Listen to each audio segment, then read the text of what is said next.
Good morning, it's Thursday the 28th of May, so we'll do another lesson on differentiation. Now what's going to happen is I'm going to finish doing this section. It's on curve sketching, there's a bit of drawing the graph of a derivative, and once we've completed that, then Mr McCutcheon will continue to post exercises and questions for you to do, and after that there'll be no more new videos for you to work on.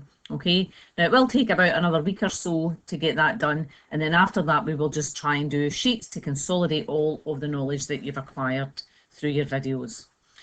Okay, the next part that we've got to do is a wee part here where we're looking at a curve. So in green we have this curve drawn. Now you're already familiar with turning points. You're familiar with a maximum turning point and you're familiar with a minimum turning point.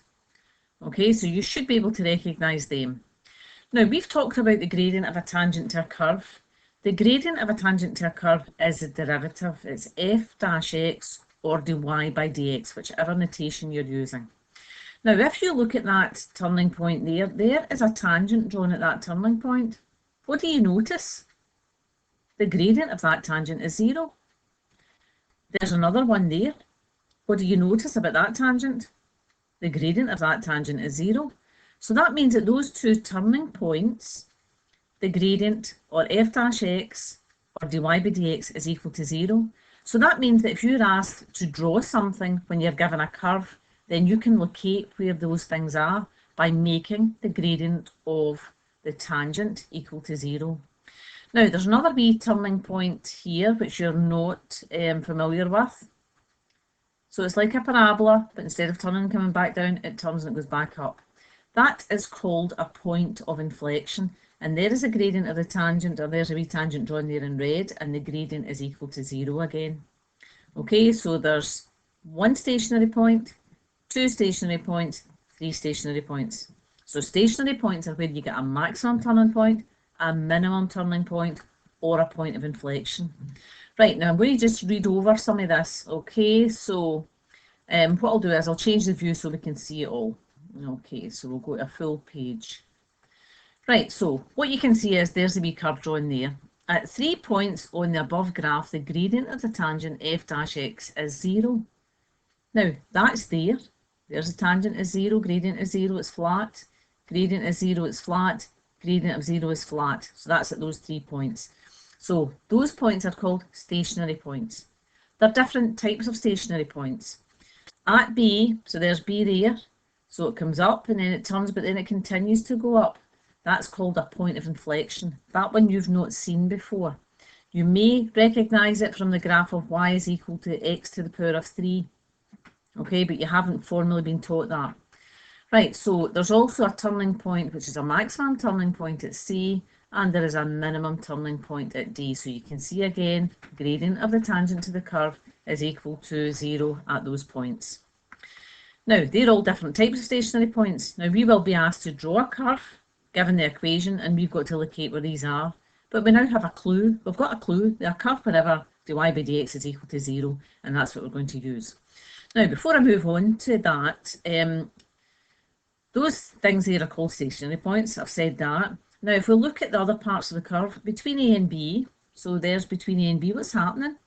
If you draw tangents in there, they're all sloping uphill, they're all positive. So the gradient of the tangent is always positive there. It's positive in all of those ones, it's rising. And it's positive in all of those ones, it's rising. So if it's positive, it means the gradient is positive. So therefore, f-x is positive. And that means that the curve is increasing, it's going up, it's positive.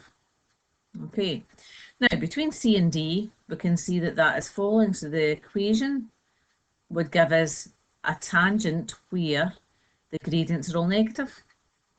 The curve is decreasing, it's falling. So a curve is decreasing when f-x is negative, the gradient of the tangent is negative. Now you're going to have to get back over that, you're going to have to read that, and you're going to have to get that clear in your head. Now the next thing we want to do is a wee summary of what these stationary points are. So if f-x is equal to 0, you have got stationary points. You've got a minimum turning point, you've got a maximum turning point, or you can have these points of inflection. Now that's the one that was on the graph. that it was positive, then it went into your stationary point, then it went positive again. But you could have one that's gone downhill, across, and downhill. So those are both points of inflection. If we have f dash x is greater than 0, it's positive. That means that the tangent is sloping uphill. The gradient of the tangent is positive. And if we've got f dash x is less than 0, that means it's negative. Then we have got a tangent where it's sloping downhill. So it's going downhill. Right, so all of those above gives us certain ideas about what a curve looks like. So there's a wee section that we're going to do, and we're going to eventually draw basic graphs using those facts. Right, so the first thing is, to find the stationary point, we find f dash x, we take the derivative, and we make it equal to 0. Once I've got it equal to 0, I can then work out the x-coordinate of where these stationary points are. And if I know the x-coordinate, I can then go into the y equation and I can work out what the y-coordinate is, so I can easily work out what the stationary points are, where they are. Now, I want to know whether I've got a minimum, a maximum, or either of these points of inflections. So what I do is I know where the turning point is. So there's the zeros for the turning point. I then look to the left-hand side and I look to the right-hand side and I see if the gradient's positive or negative. And this one here, the gradient was negative, so it's sloping downhill. So you draw a wee line going downhill. And this side here, the right-hand side of that one, the gradient was positive, so it's sloping uphill. And if you piece that together, it gives you a minimum turning point. This one here, I've got my stationary point, so gradient is 0, so it's a horizontal line. If I go to the left-hand side to a smaller number than from the stationary point, a smaller x value, then the gradient was positive, so therefore it's sloping uphill. And in this one, it was negative, it's sloping downhill. So that's how you can locate where your turning points are. Okay, now it's not as hard as it looks. Okay, it's just a lot of information that you've been hit with just now. Okay, but once you have got a wee set of examples to do, you'll see that it's not too hard. Okay, before I go on, one third wee one, if we look at the signs of f dash x, then we can also tell whether the curve is increasing or whether it's decreasing. Okay, and you'll see all of that during an example. Right, so an example might look like this. Find the stationary point in the curve y is equal to x squared minus 4x plus 1 and determine the nature. So that means we've got to work out whether it's a maximum, whether it's a minimum, whether it's a point of inflection. Now you should know what that looks like. Okay, we're starting with the basics. But you should know that that's a positive x squared, and if it's positive x squared, it's happy. So it should be smiley face. It should look like that. Okay, but that's not how I want you to do it. I want you to do this because you're going to have to do more complex curves. Okay, but we start off with the basics till you get to know how you do it. Right, so we've got y is equal to x squared minus 4x plus 1. So we can use the y by dx instead of f dash x. Doesn't matter, okay, but because that starts as y, the derivative is usually dy by dx. Right, so we know that to find the stationary points, the y by dx has got to be equal to 0, and I've written that down. So first of all, we take the y by dx, which is the gradient of the tangent to the curve. So when I take the derivative of that expression, it's going to be 2x minus 4. Now, you have to write this down. I've written bits in for you. So you would write down your curve, you'd do dy by dx is equal to, somewhere along the line, write that down as the gradient of the tangent. And you know that at these stationary points that the gradient of the tangent is 0, the line was flat. So you write that statement down. Stationary points, a curve where dy by dx equals 0. And then all you have to do is make that 2x minus 4 equal to 0. And if you solve that, you'll get your x value. So if 2x minus 4 equals 0, 2x is equal to 4 and x is equal to 2. Now I want to get my stationary point. So the stationary point now I know is 2 something. I want to work out where that y coordinate is. Where do I find where y is? I go back to the very beginning. There is y there. So I need to sub in y is equal to x squared minus 4x plus 1. And that'll tell me what the y coordinate is.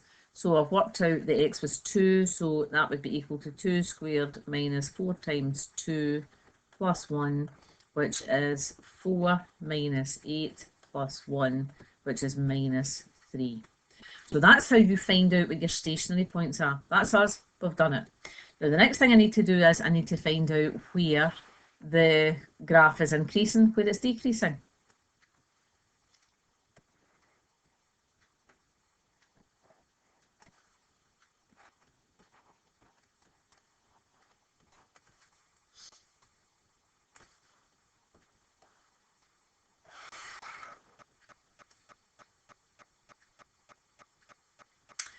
Okay, to find out where the stationary point is, we've worked out our x number. So you draw a wee table like this. You don't need to put all the lines in, and you put your x value in there. So stationary point is when x is equal to 2. Now I know that the gradient dy by dx was equal to 0 because that's where the stationary point was. So the gradient of the tangent at that point is equal to 0. Now I want to find out what the curve looks like to the left-hand side and to the right-hand side. So if you imagine that drawn as a graph, I want a number less than 2 for x. So make it easy. Call it 1. I want a number bigger than 2. Make it 3. So I need to find out what dy by dx is in these cases. So I've got a wee bit here that I can write it in at the side. So at x equal to 1, when x equals 1, dy by dx we know was 2x minus 4. So therefore that would be equal to 2 times 1 is 2 minus 4, which is equal to minus 2. Okay, so therefore we don't need to worry about the number, it's negative.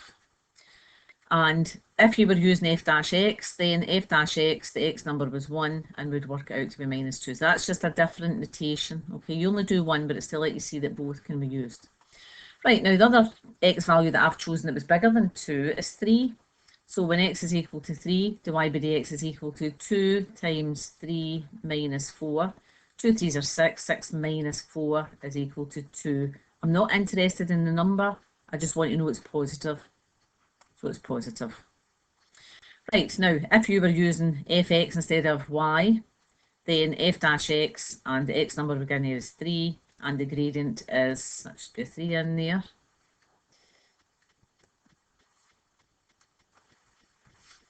So a 3 in there and the gradient of the tangent was 2, so it's positive. Right, then you draw this. So minus gradient is sloping downhill. A 0 gradient is going across like that, it's flat, and a positive gradient is going uphill. So when you do that, you get a shape like that. So we know that we've got a minimum turning point, and you must state that. It's a minimum turning point, and it was at 2 minus 3. Okay, so all of that there is how you find out where your turning point is and what the shape of it is. Okay, right, now we've got a wee exercise for you to do, but I'm going to just pick one of the questions and I'll do that for you. So I'll pick question 7. Right, number 1, it says find the stationary points on the curve in questions 1 to 8 and determine their nature. Right, so for question 7, okay, that's not a format that I can take the derivative of. So I've got to multiply that out first of all. So y is equal to, and I'm going to cheat a wee bit because I can see that the two brackets are the same, one's positive and one's negative, so that's a difference of 2 squares. So y has got to be 1 and it's going to be minus 4x squared. If you need to multiply that all out, then fine, do it, that's okay. But as time goes on, you have to learn to do these things. Right, so we want to find the stationary point. So the first thing you do is you write down stationary point occur when, and it's dy by dx is equal to 0. That must be stated. State it and underline it. Okay. Right, so the next thing then you do is you work out what dy by dx is. Okay, so what is dy by dx for that curve?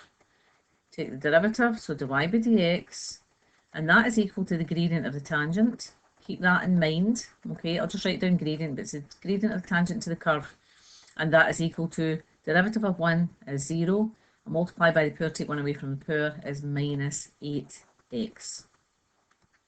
Okay, so we want to find out where the stationary points occur, but I know it's when that equals 0. So stationary point occurs when minus 8x is equal to 0. Solve that equation. Minus 8 multiplied by x is 0. So x is equal to 0 divided by minus 8, which is still equal to 0. So I've now located that the stationary point occurs at 0 something. I need to find the y coordinate. How do I find the y coordinate? I look to see where it says, where is y? Y is there. Okay, so y is equal to, and I'll rewrite this, so y is equal to 1 minus 4x squared. So that's equal to 1 minus 4 times 0 all squared, which is equal to 1. So I've worked out that the stationary point occurs at the point 0, 1. Now, look at that curve. Do you know what that looks like? You should already know, because it's an easy one that you could do from your knowledge from that 5. A negative x squared, it's sad, it's a maximum. You're feeling negative, you're feeling sad, so it's a sad face, so it's a maximum turning point. Right, but I've got to prove that, because you're going to have ones where there's lots of turning points in it. So what you do is, you draw the table, so a wee table like that. You don't need to put all the lines in. And in the top row you put in x, and this row you put in dy by dx. And I'm going to leave a wee space so I can put in what the equation is. And then you will write down the shape or the signs. Okay, that's all you need to do for this. Right, so I'm wanting to know what's happening to the left-hand side of my turning point. I know x is equal to 0 at that turning point, and I want to know what's happening to the right-hand side. So choose a number less than 0. So we'll choose -1. Choose a number bigger than 0. We'll choose 1. Choose numbers that make things easy for yourself. Sometimes you're forced into using a fraction. It doesn't matter. Right, so what was dy by dx? It was equal to -8x's. So when x is -1, -8 times -1 is +8, so it's positive. Not interested in the value, I just want to know whether it's plus or whether it's minus. The gradient of the tangent to the curve at the stationary point was 0, so you just write that in, we know that. And when x is 1, dy by dx is -8 times 1, which is -8, so it's negative. So the shape of that one is positive, it's sloping uphill, 0 it's sloping across, and minus it's sloping down. Follow the shape. So what we've got is we've got a maximum turning point at the point 0, 1. And that's you've got the nature. Okay, right, now try and follow that through. So what I want you to do is I want you to do up to question 8. Don't worry about this one just now. We'll worry about this one later. Right, so that one's out. Okay, so work your way through that one. That there is a basic parabola. You should know what that looks like. Right, so it should be a minimum because it's positive x squared, it's a happy one. So should that one be. That one there. Just be careful with that one. Okay, I'll do them all for you tomorrow, but I want you to get a wee chance at seeing if you can work your way through them. Okay, but go back over my wee video where it tells you how to do the questions and work through 1 to 8. Okay, that's good.